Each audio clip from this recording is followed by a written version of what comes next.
ईद उल अजहा और कुर्बानी की फजीलत के मुतालिक सूरह हज आयत नंबर 36 में इरशाद हुआ, लन यनालुल्लाह लहुमुहा वला दिमाउहा वलाकिन यनालुहु तक़वा मिनकुम, कि हरगिज़ अल्लाह ताला को उन कुर्बानियों का ना गोश्त पहुंचता है ना उनका खून, बल्कि अल्लाह ताला को तुम्हारी तरफ से तकवा पहुंचता है। अजहा की जमा अजहा है, जिसके मानी बकरी, दुम्बा, भेड़ वगैरह के हैं। हजरत इब्राहिम अलैहिस्सलाम ने 13 साला हजरत इस्माइल अलैहिस्सलाम को बुलाकर कहा कि ऐ फर्जंद, मैंने ख्वाब देखा है कि मैं आपको ज़िबा कर रहा हूँ। हजरत इस्माइल अलैहिस्सलाम ने अर्ज की, या अबत इफ़अल मा तुअमर सताजिदुनी इंशाअल्लाह मिनस साबिरीन, बाबा जान आपको जो हुक्म मिला है उसको बजा लाएं, मुझे इंशाअल्लाह आप साबित कदम पाएंगे। हजरत इब्राहिम अलैहिस्सलाम रस्सी और छुरी लेकर आए और आपने हजरत इस्माइल अलैहिस्सलाम को ज़िबा करने के लिए जमीन पर लटा दिया। इस मौका पर हजरत इब्राहिम अलैहिस्सलाम का हाथ न कांपा, बल्कि आपने बड़े इत्मीनान के साथ हजरत इस्माइल अलैहिस्सलाम के हलकूम पर छुरी रख दी। करीब था कि हजरत इस्माइल अलैहिस्सलाम ज़िबा हो जाते कि क़द सदक़तु रुया, कि तुमने ख्वाब को सच्चा कर दिखाया की आवाज ने हजरत इस्माइल अलैहिस्सलाम को बचा लिया और आपकी बजाय दुम्बा ज़िबा हो गया।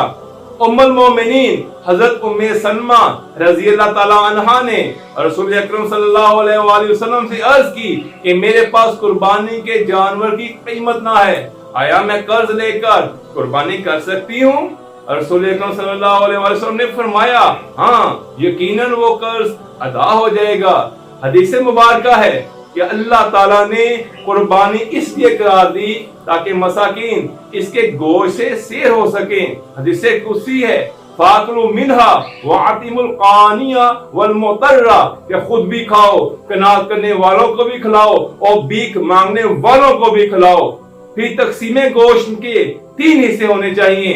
एक हिस्सा इंसान अपने लिए और अपने अहले खाना के लिए रखे, दूसरा हिस्सा अपने दोस्त अहबाब, रिश्तेदार और आम मोमिनीन के लिए रखे और तीसरा हिस्सा फुकरा मुसलमानों के लिए रखे। इमाम सादिक अलैहिस्सलाम ने फरमाया, वइज़बहा हंजरतल हवा व तमा इंद ज़बीहा, के ज़बी के वक़्त नफसानी ख्वाहिशात और हिर्सो तमा का गला काट दो। हजरत ज़ैद बिन अरकम रज़ी अल्लाह ताला अन्हु रवायत करते हैं कि सहाबा इकराम ने रसूल अकरम सल्लल्लाहु अलैहि वसल्लम से कुर्बानी का सवाब पूछा तो आपने फरमाया कि कुर्बानी के जानवर की एक एक बाल के इवज एक नेकी है। जितने जानवर के जिस्म पर बाल होंगे उतनी नेकियां कुर्बानी करने वाले के नामे अमाल में लिखी जाएंगी। मीना में हुजाज किराम पर कुर्बानी करना वाजिब और रुकन है। ईद के अमाल में मुसवाक करना, अच्छे कपड़े पहनना, खुशबू लगाना, मिलनसारी करना, कसरत से सदका करना और खास तौर पे तकबीरात अल्लाहु अकबर ला इलाहा इल्लल्लाह वल्लाहु अकबर वलिल्लाहिल हम्द शामिल है। इमाम रिज़ा अलैहिस्सलाम ईद की नमाज पढ़ाने के लिए सफेद कपड़े पहनकर और खुशबू लगाकर जाया करते थे।